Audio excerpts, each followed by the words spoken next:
Eu sou Carolina Duarte, eu sou estudante de psicologia e eu estou em mais um vídeo da série Como Identificar os Seus Medos e Questioná-lo. Se você ainda não viu os 3 vídeos anteriores, eu te convido a ir lá no canal do YouTube da ISCBR e também no canal Carol Duarte. Vai ser muito importante a sua inscrição nos canais.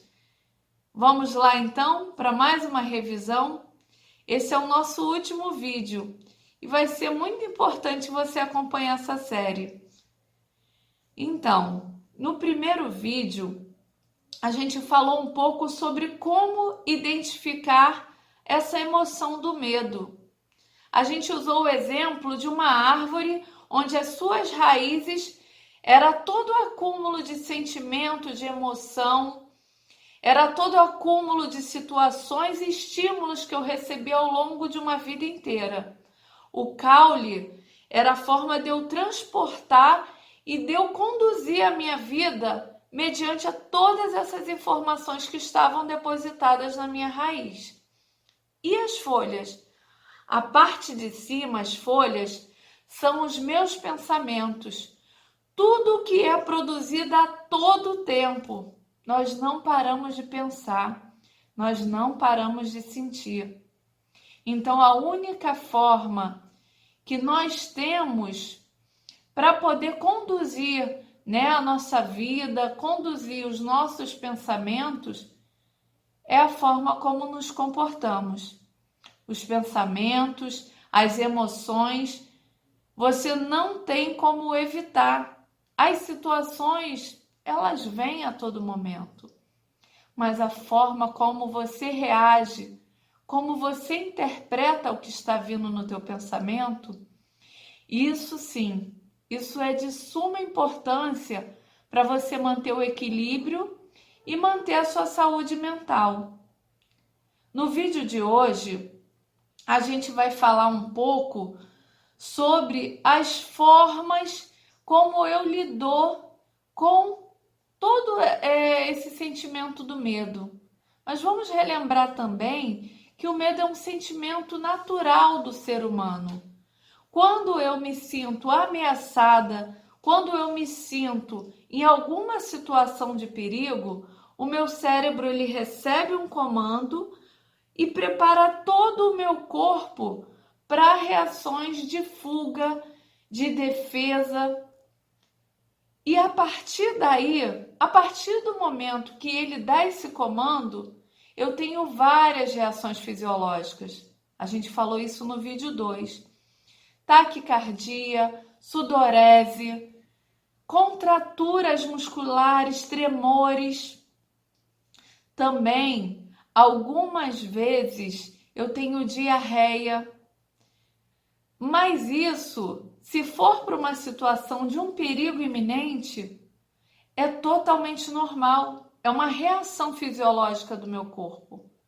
O problema é quando se torna algo patológico. Quando o meu medo não fica mais normal, como essa situação que eu expliquei, mas eu fico em alerta o tempo todo. Eu não relaxo.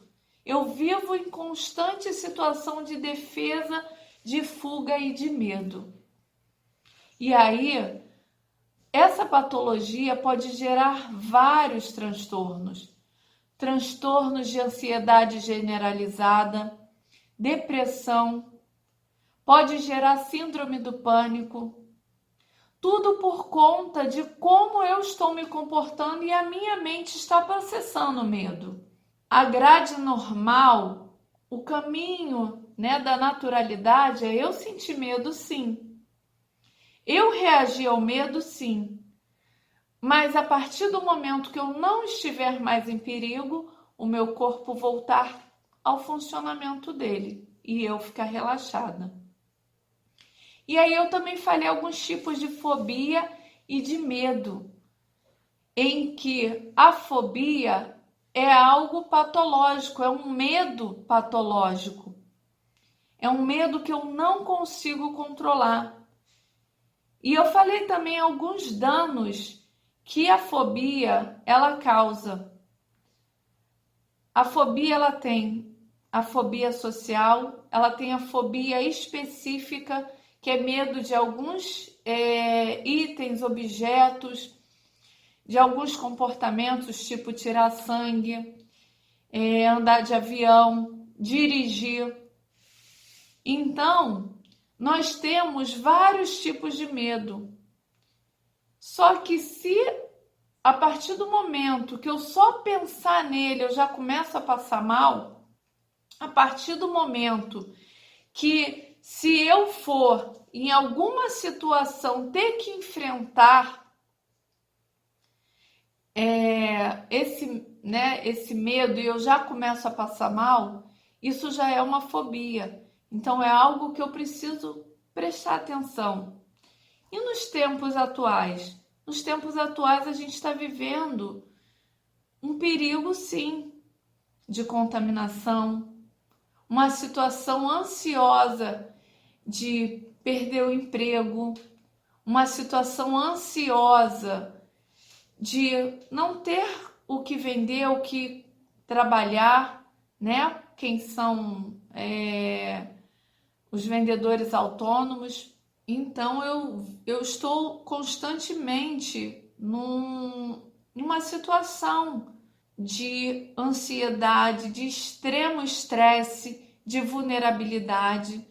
Porém, a todo momento eu preciso questionar os meus pensamentos. Se eu não estou na rua ou se eu estou me cuidando, se eu estou de alguma forma me preservando, tomando os devidos cuidados, é uma situação para eu sentir medo?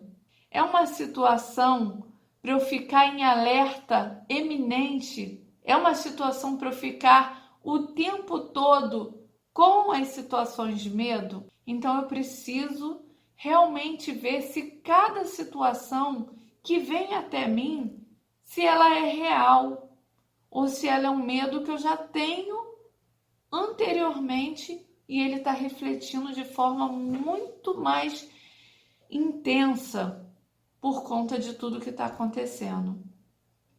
E no vídeo de hoje, como eu falei, eu tenho algumas dicas para você estar passando por essa situação, quer seja de isolamento, aqueles que estão contaminados, quer seja de distanciamento social, aqueles que estão em casa e não podem sair ou que não estão trabalhando, quer seja de quarentena, aquele que já teve contato, né, com alguém que foi contaminado pelo vírus ou está, né, dentro de casa para se resguardar.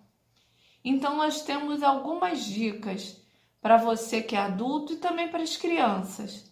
Vamos lá? Eu li um estudo aqui da psicologia positiva onde falava que resiliência, autocompaixão, criatividade, movimentação de talento é de extrema importância para você conseguir lidar com situações de extremo estresse, para você lidar com situações de enfrentamento de adversidades, que é praticamente o que a gente tem vivido aqui, né? Então vamos lá.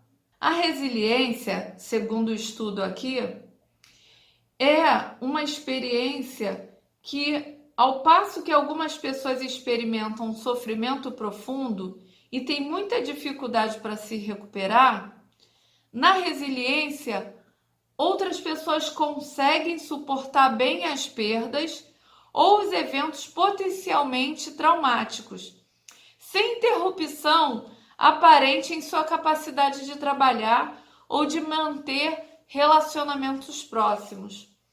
As situações adversas que enfrentamos podem fornecer a possibilidade de aprender com nossos esforços para nos tornarmos psicologicamente mais fortes e crescer como seres humanos.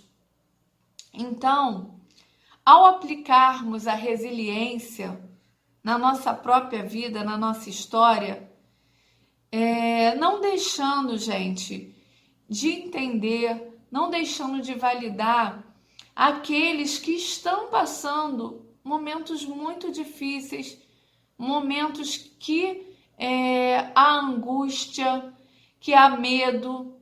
A gente não está diminuindo em forma alguma esse sofrimento.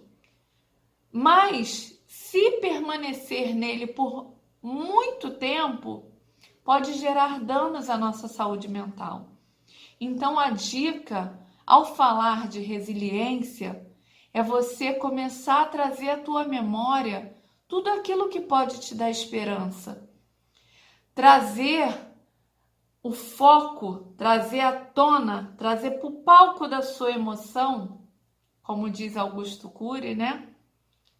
Coisas boas, coisas positivas. Aplique a positividade. Mas como que aplica a positividade? Transferindo para o outro empatia, colocando-se no lugar do outro, desejando coisas boas para o outro, seja num grupo de WhatsApp, seja numa ligação telefônica, já que a gente não está podendo, né, ter o contato. Então começa a praticar a positividade, trocando com o outro, distribuindo. E dessa forma, você vai ver como a tua resiliência ela vai surgir. Uma outra dica, né, é a autocompaixão. Você precisa identificar quais são os seus talentos. O que você é bom? Você está tendo mais tempo do que o normal, né? Porque algumas atividades elas não estão podendo continuar, mas dedique-se um tempo a identificar o teu talento. Faça alguns exercícios, tem alguns testes de talento, depois eu me disponibilizo. O meu Instagram é @carolduarte.ms.pc. Você entra lá e eu te passo alguns exercícios de talento. E à medida que você descobre o teu talento, você começa a ter prazer em outras atividades que você nem imaginava que você sabe fazer. E por último, uma dica que eu deixo aqui é que você aplique a criatividade em cima desse talento. O que é aplicar a criatividade? Segundo a psicologia positiva, como foi falado aqui, né? A criatividade, ela estimula determinadas áreas no nosso cérebro que dão muitas sensações de prazer, diminuindo algumas sensações de estresse, diminuindo algumas sensações de ansiedade. Quando eu libero a serotonina, né? Quando eu toco lá nas áreas de prazer, né? Os neurotransmissores do prazer, que são a dopamina, eu vou atingindo sensações agradáveis e isso me traz muitos benefícios. Quando eu cuido da minha saúde mental, quando eu priorizo e não deixo ela para trás, ou eu não deixo ela para segundo plano, eu tenho inúmeros benefícios, inclusive até esteticamente. Todo movimento da minha mente contribui para todo o meu corpo. Então, para a gente finalizar, cuide da sua saúde mental, cuide dos seus pensamentos, identifique os pensamentos e questione se eles são pensamentos reais, se eles são pensamentos que vão te trazer benefícios. E também identifique os seus medos e trate. A gente tem as terapias, em especial a terapia cognitivo-comportamental, ela é muito focada no trato com medos, com fobias específicas, com transtornos de ansiedade generalizado. Se cuide e traga à memória tudo o que pode te dar esperança.